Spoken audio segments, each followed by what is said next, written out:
अगर हम सौर मंडल में मौजूद हर ग्रह पर एक एक घंटा बिताएं तो क्या होगा? क्या हम वहां पर अपनी पृथ्वी की तरह रह पाएंगे? दोस्तों, यह तो हम सब अच्छे से जानते हैं कि हमारे सौर मंडल में पृथ्वी के अलावा किसी भी दूसरे ग्रह पर जीवन मौजूद नहीं है। लेकिन अगर हम सौर मंडल के दूसरे ग्रहों पर जाएं, तो क्या हम वहां पर एक घंटा बिता पाएंगे? चलिए जानने की कोशिश करते हैं। सबसे पहले हम सूर्य के सबसे नजदीकी प्लैनेट मरकरी पर पहुंचते हैं, जो कि सूर्य से 58 मिलियन किलोमीटर दूर है। यहां उतरते ही हमारा सामना होता है। यहाँ की भीषण गर्मी से इतनी भीषण गर्मी कि कोई इंसान यहाँ पर एक घंटा तो छोड़ो, वह 30 सेकंड भी सरवाइव नहीं कर सकता। अब क्योंकि बुध ग्रह सूर्य के सबसे नजदीक है, इस वजह से यहाँ की सतह का तापमान बहुत ज्यादा गर्म होता है। यहाँ पर मौसम में सबसे ज्यादा उतार चढ़ाव देखने को मिलते हैं। जहाँ दिन में बुध ग्रह का तापमान 428 डिग्री रहता है, तो वहीं रात के समय में यह तापमान घटकर 180 डिग्री हो जाता है। मौसम में इतना उतार चढ़ाव इसके अलावा सौर मंडल के किसी दूसरे ग्रह पर देखने को नहीं मिलता। यदि आप बुध ग्रह की सतह पर दिन बिताते हो, तो यहाँ की गर्मी आप 1 मिनट भी सहन नहीं कर पाओगे। अब चलते हैं सौर मंडल के दूसरे ग्रह वीनस पर, जो कि सूर्य से 108 मिलियन किलोमीटर दूर है। आप जैसे ही इसकी सतह पर उतरने वाले होंगे, तब आपको एहसास होगा कि आपने यहाँ आने की कितनी बड़ी गलती कर दी, क्योंकि वीनस की सतह पर कोई इंसान 1 सेकंड भी जिंदा नहीं रह सकता। और ऐसा हम इसलिए कह रहे हैं क्योंकि इस प्लैनेट के वायुमंडल में 90% से भी ज्यादा मात्रा में कार्बन डाइऑक्साइड गैस भरी हुई है। इसके अलावा यहाँ का एटमॉस्फेरिक प्रेशर पृथ्वी की तुलना में 90% ज्यादा है। मतलब यहाँ का यह वायुमंडलीय दबाव आपकी हालत इतनी खराब कर देगा कि 1 सेकंड से भी कम समय में आपका दिमाग काम करना बंद कर देगा और आपकी मृत्यु हो जाएगी। और यहाँ के बादलों में सल्फ्यूरिक एसिड की मोटी मोटी परत जमी हुई है, जिस वजह से आप इसकी सतह पर उतरने से पहले ही मारे जाओगे। इसीलिए यहाँ आने का फैसला जीवन का सबसे खराब फैसला कहा जाएगा। यहाँ के नर्क जैसे वातावरण को देखने के बाद अब चलते हैं वैज्ञानिकों के सबसे चहेते ग्रह मंगल की ओर, मंगल, जिस पर जीवन की संभावना की खोज दशकों से चली आ रही है और यहाँ पर जीवन के कुछ संकेत भी मिले हैं। तो चलिए जानते हैं मंगल पर हम कितनी देर जीवित रह सकते हैं।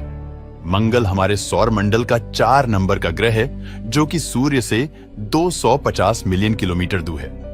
यहाँ की सतह पर उतरते ही हम यहाँ पर ऑक्सीजन की भारी कमी महसूस करेंगे, क्योंकि इस प्लैनेट पर ऑक्सीजन केवल 0.5% ही मौजूद है और यहाँ लगभग 95% कार्बन डाइऑक्साइड है। इस वजह से जब तक आपके स्पेस सूट में मौजूद ऑक्सीजन खत्म नहीं होती, तब तक आप कुछ परिस्थितियों में यहाँ जीवित रह सकते हो।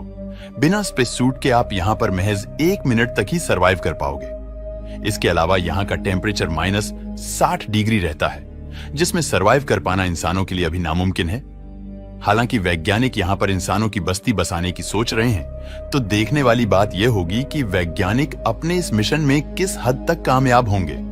मंगल की इन खूंखार परिस्थितियों का सामना करने के बाद अब हम सौर मंडल के 5वें और सबसे बड़े ग्रह जुपिटर की ओर चलते हैं। जुपिटर, जो कि सूर्य से 741 मिलियन किलोमीटर दूर मौजूद है। अब इतना बड़ा ग्रह और उतनी ही बड़ी इस पर जाने की एक्साइटमेंट, लेकिन यहाँ पहुंचने से पहले ही दिमाग चकरा जाता है। और आखिर इस प्लैनेट पर उतरना कहां पर है? क्योंकि यह प्लैनेट तो पूरा गैस से बना हुआ है और यहाँ पर कोई भी ठोस सतह नहीं है, लेकिन फिर भी हम जुपिटर को देखने की एक्साइटमेंट के चलते अपने स्पेसशिप से यहाँ पर कूद जाते हैं। और यहाँ कूदने पर हमें अजीब नजारा देखने को मिलता है। चारों तरफ धूल और गैस। यहाँ कूदने पर क्या होगा, इस पर वैज्ञानिक अपनी अलग अलग राय देते हैं। कुछ वैज्ञानिकों का मानना है कि जैसे ही कोई ऑब्जेक्ट जुपिटर के वातावरण में प्रवेश करेगा, तो वहां चलने वाली 2000 किलोमीटर प्रति घंटे की रफ्तार से हवाओं में ही चकनाचूर हो जाएगा और उसे चकनाचूर होने में महज 1 सेकंड से भी कम समय लगेगा। इसके अलावा कुछ वैज्ञानिकों का मानना है कि जैसे जैसे ऑब्जेक्ट इस ग्रह के अंदर घुसने लगेगा, वैसे वैसे वहां के बढ़ते एटमॉस्फेरिक दबाव की वजह से वह ऑब्जेक्ट के टुकड़े टुकड़े हो जाएंगे। अब दोनों ही केसों में ऑब्जेक्ट 1 सेकंड से भी कम समय में खत्म हो जाएगा। अब आप समझ ही सकते हो कि जुपिटर पर जाने वाले इंसानों के साथ क्या होगा। तो यहाँ आना मतलब अपनी मौत को खुद बुलाने जैसा है। यहाँ के नर्क जैसे हालातों से रूबरू होते हुए अब हम पहुंचते हैं शनि ग्रह पर जो सौर मंडल का छठा ग्रह है, जो सूर्य से 1.46 बिलियन किलोमीटर दूर है, शनि ग्रह भी जुपिटर की ही तरह गैस से बना हुआ है। मतलब यहाँ पर भी कोई ठोस सतह नहीं है, लेकिन यहाँ का वातावरण जुपिटर से भी ज्यादा खतरनाक है। यहाँ 24 घंटे इतनी तेज रफ्तार से हवाएं चलती हैं कि उनका कहना ही क्या। इन्हें बवंडर कहा जाता है और यहाँ के यह खतरनाक बवंडर पूरे सौर मंडल में मशहूर हैं। यह बवंडर शनि के लगभग 96% हिस्से में लगातार 24 घंटे चलते रहते हैं। तो क्या आप अब भी यहाँ पर उतरने के बारे में सोच रहे हो? यदि हाँ, तो यहाँ के बवंडर में आप 1 सेकंड से भी कम समय में आप चकनाचूर हो जाएंगे। और गलती से यदि आप उस 4% वाली जगह में उतर गए जहां पर भयंकर बवंडर कम चलते हैं या कभी कभी नहीं भी चलते, तो भी यहाँ हाई एटमॉस्फेरिक प्रेशर की वजह से आप 2 से 3 सेकंड में ही मारे जाओगे। इस ग्रह से बचते बचाते अब चलते हैं सौर मंडल के 7वें ग्रह यूरेनस पर। यूरेनस भी शनि और जुपिटर की तरह गैसीय ग्रह है, लेकिन यह काफी ठंडा है। इसीलिए वैज्ञानिक इसे बर्फीला गैसीय दानव भी कहते हैं। यूरेनस सूर्य से 2.193 बिलियन किलोमीटर दूर है।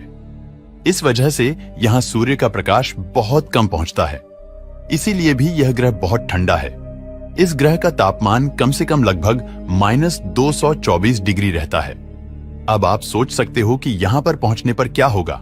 इसके अलावा एक और चीज जो इस ग्रह को खतरनाक बनाती है वह यह कि यहाँ पर अमोनिया और मीथेन भारी मात्रा में बर्फ के रूप में मौजूद हैं, जिस वजह से यहाँ पर उतरने पर 1 सेकंड के अंदर ही हमारा बर्फ में जमना तय है और हमारी मौत भी तय है। चलिए अब चलते हैं अपने सौर मंडल के आखिरी प्लैनेट नेपच्यून पर, जो कि सूर्य से 4.4 बिलियन किलोमीटर दूर मौजूद है। यह भी शनि, जुपिटर और यूरेनस की तरह ही एक गैसीय ग्रह है और यूरेनस की तरह यह भी एक बर्फीला ग्रह है। इसीलिए इसे भी वैज्ञानिक गैसीय दानव ग्रह की श्रेणी में डाल देते हैं। अब इसकी कोई ठोस सतह नहीं है, तो यहाँ पर उतरना भी काफी मुश्किल है। लेकिन फिर भी यदि आप यहाँ पर उतरते हो तो आपका सामना यहाँ पर चलने वाली भयंकर सौर हवाओं से होगा, जो कि 2100 किलोमीटर प्रति घंटा की रफ्तार से चलती है। और इन हवाओं में 1 सेकंड से भी कम समय में आपके परखच्चे उड़ जाएंगे।